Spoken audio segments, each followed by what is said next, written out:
Because I feel like as a society, as individuals pursuing like romantic relationships and partnerships, we've been sold this idea that compatibility has to look a certain way or feel a certain way. It has to be like a spark, like if you feel a spark or some kind of like physical connection or emotional connection to someone, then you're compatible with them. And I don't think that feeling of a spark is like the entire story. I think there's more to it.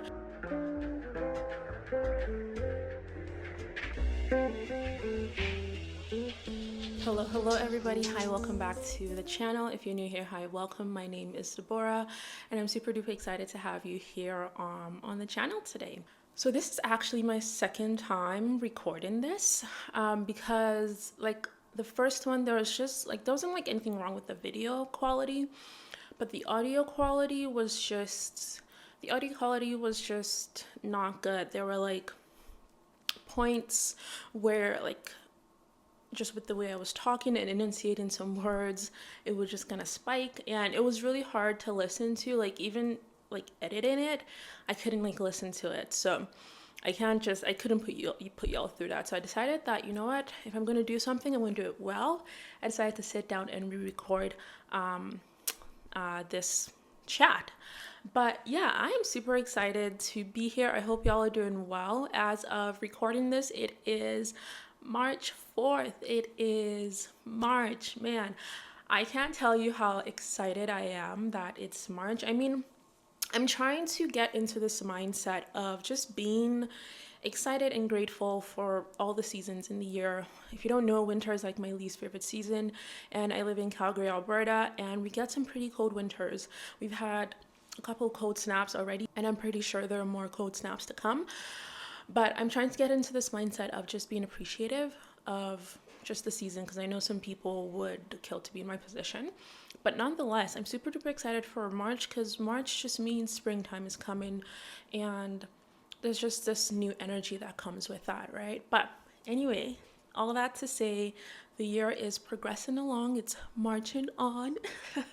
And I'm just really, really excited. I feel like I'm in a good place, and I'm just stoked to see what the future brings. But in today's video, I wanted to chat about, just kind of talk more about like dating stuff. In these chats, I'm not wanting to give advice. I'm merely just sharing all the things that I'm learning just at the point of life that I am in. Like, I'm at this point in my life where I'm doing a lot of healing and self-reflection and getting to know myself a lot and just learning a lot about relational stuff.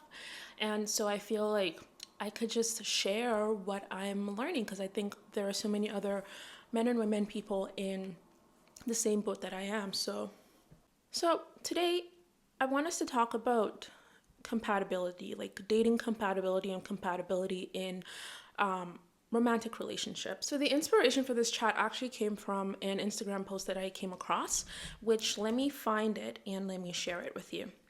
Okay, so I came across this post on Instagram that says, you can do everything right on a date. You can be charming, witty, dressed in your hottest outfit, be interested in all the things they love, and impress the F out of them, and still not be compatible. And that resonated so deeply within me. It got me thinking and wondering about, what does compatibility mean? Because I feel like as a society, as individuals pursuing like romantic relationships and partnerships, we've been sold this idea that compatibility has to look a certain way or feel a certain way. It has to be like a spark, like if you feel a spark or some kind of like physical connection or emotional connection to someone, then you're compatible with them. And I don't think that feeling of a spark is like the entire story. I think there's more to it, which is kind of what I wanted to delve into. So one of the first, I think the first things we could do in trying to understand this is, one of the first things I did in trying to understand romantic compatibility is seeking definitions for what compatibility means in a romantic sense. And I like definitions. It's for me a first step, a good place to start. But I found like a couple of resources on the internet, so I will share with you what they say romantic compatibility is. So one website I saw says at its core, romantic compatibility is all about shared traits and interests that allow you to coexist with minimum conflict. Another website says romantic compatibility is more about respecting each other's passions and giving each other the space to enjoy them. And then another website that I found defines compatibility in a relationship as meaning that both partners understand and accept each other's life philosophy and goals, as well as genuinely being around each other without feeling preoccupied by what they feel needs to change within their partner. And I think this is the definition that I like best because it sort of involves like a radical acceptance of the other person. And again, radical acceptance does not necessarily mean enabling bad behavior. You can radically accept someone, but you can at the same time expect them to be working on areas in their lives that will lead to their growth and get them closer to their truest self. But that definition I liked because it just has this, actually, when we think about compatibility and like romance and all of that, I think for me especially, when I used to think about romance and stuff, it's like having a checklist of things that people need to tick off, like of traits or whatever. And I don't think necessarily having a list is bad. I think it's a good place to start to kind of clarify what you're looking for in a partner. But I think compatibility could really, if you kind of had to tie it into that idea of like a checklist, I think compatibility is kind of recognizing that there's some things I don't think you're ever really going to find, well, I haven't heard of a partner that is able to check all of our boxes, and so there might be one trait or whatever that it's like they don't check, but like to you, you're not wanting to change them.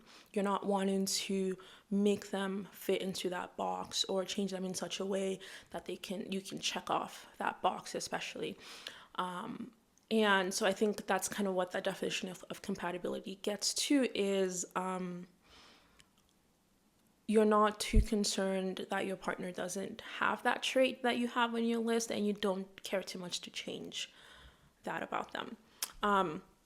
So I really like that definition, but I think what I feel like compatibility intuitively means is when I think of compatibility, not just in like a romantic sense, but also in like a general sense, I think of fit. I think that's when something clicks. There's alignment. It just kind of, fits. So those are like the associations and words that come to my mind when I try to understand or make sense of compatibility. And I think that can also really work in a romantic sense. The dictionary defines compatibility as the fact of being able to exist, live, or work successfully with something or someone else. And I also like that definition because I think it kind of aligns with my idea of a fit or a click with someone. So that said, I think I kind of alluded to this at the beginning of this. What compatibility is not is a spark. Like I said, we've been kind of sold this idea that a spark is probably like the most important thing. Like if you don't have a spark, you don't feel a spark with someone, then they're not meant to be for you. And I don't necessarily buy that idea anymore. I used to definitely be of that opinion, but I feel like my mind has really changed when it comes to that because I've been on so many dates with people with whom I felt like a spark, a connection, chemistry. And obviously it didn't work out because otherwise I'd probably be with one of them. But I think it's more than that because if you decided to be with someone, if like the presence of a spark or chemistry is like the only determining factor in terms of whether or not you wanted to be with someone, I feel like a lot of us would be with like the first person we felt a spark with, even if like they were incredibly incompatible with us. So like I said, I've definitely been with people with whom I felt like a spark, a chemistry, but it's like I'd be turned on or I'd be rejected by them. Maybe not necessarily because they didn't feel a spark either. I don't think that's the case. I think it might be because they were more advanced in their understanding of compatibility than I was at the time.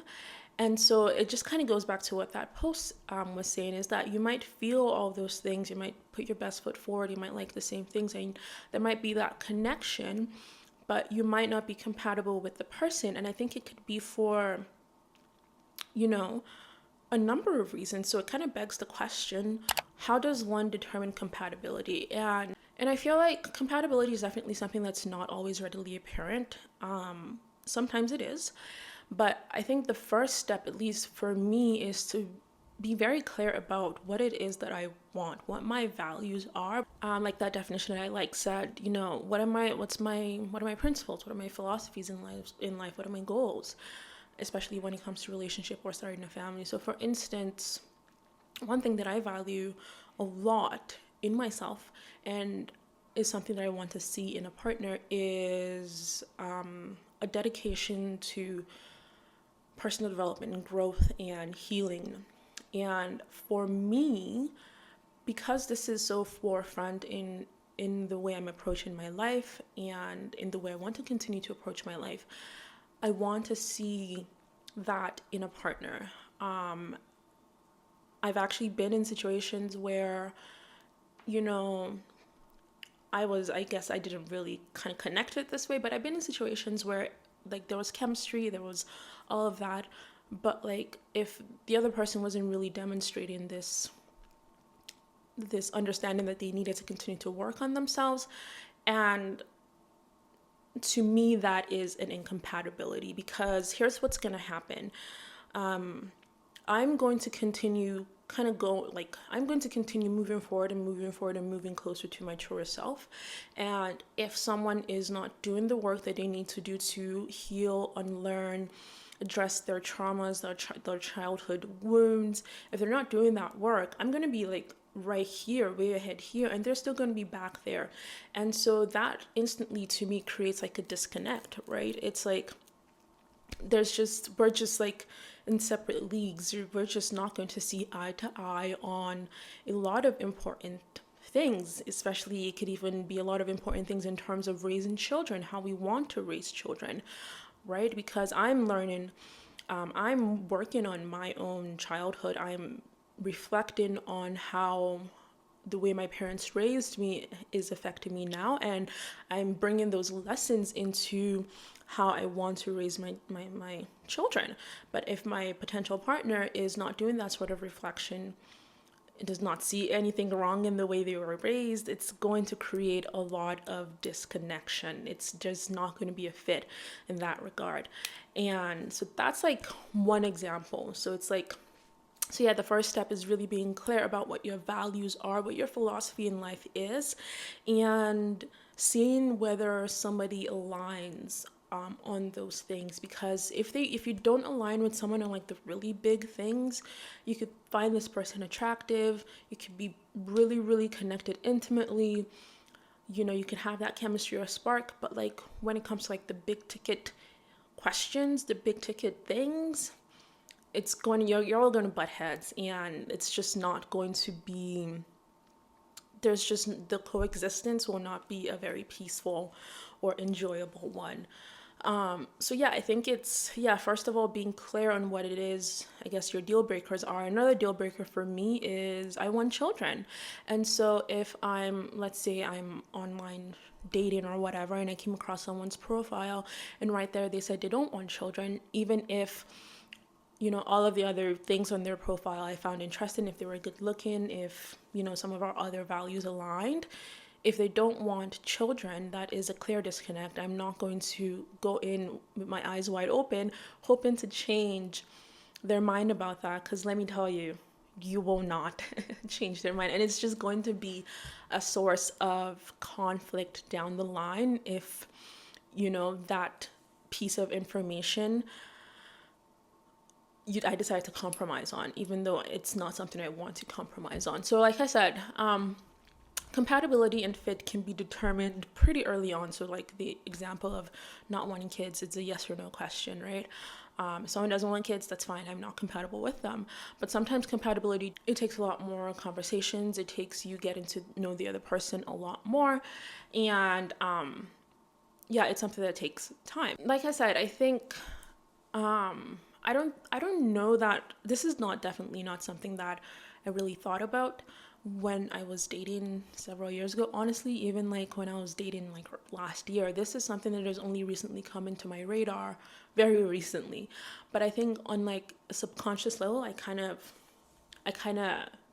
knew about it, but now it's something that I'm thinking about. It's like a forefront of my mind in terms of, yeah, making sure that I am compatible with somebody. And I guess I'm hoping the other person would do their due diligence and ensure that they are compatible with me, because both things need to be there. The compatibility needs to be acknowledged on both sides. But that being said, this is not something that I fully fleshed out. Like I said, it's still kind of like a fairly new lesson that I'm learning that is in my consciousness now. So there's still some things that I'm not very clear about. Is, for instance, at what point is it okay to start asking like certain compatibility questions, right? Second date, third date, when is too early, when is too late. But I feel like some things would just kind of naturally present themselves, right? And yeah, so my goal, my plan is to continue to be clear on what is a deal breaker for me and what I'm willing to compromise on, and what is it about a person that I couldn't care less and I would not be bothered about changing or wanting to change. And, being extra clear on what is a no-go for me. Like, I'm not compromising on this. This is very important to me and I want to see it in somebody else. But yeah, so this is just a topic that I feel like needs to be talked about a bit more, because like I said, it's not really something that's been front of mind, but now it is. But yeah, I think that's everything that I wanted to talk about in today's chat. But yeah, I really enjoy thinking about relationship and relational things, because that is the chapter of my life that I'm in. I am in my single years. I want to continue to mold myself and shape myself into a confident woman that knows what she's bringing into a relationship, and developing self-awareness by asking these questions, by thinking about these things, I think is a very good step to be taken, right? But yeah, I think that's going to be the end of today's video. Thank you all so much for watching. If you're new here, don't forget to give this video a thumbs up, and don't forget to subscribe to my channel so you don't miss any of my future uploads. I make kind of like whatever the heck I want to make. I don't really have a niche, and I'm just enjoying doing that right now. But yeah, thank you all so much once again, and I will see you next time in another video. Bye.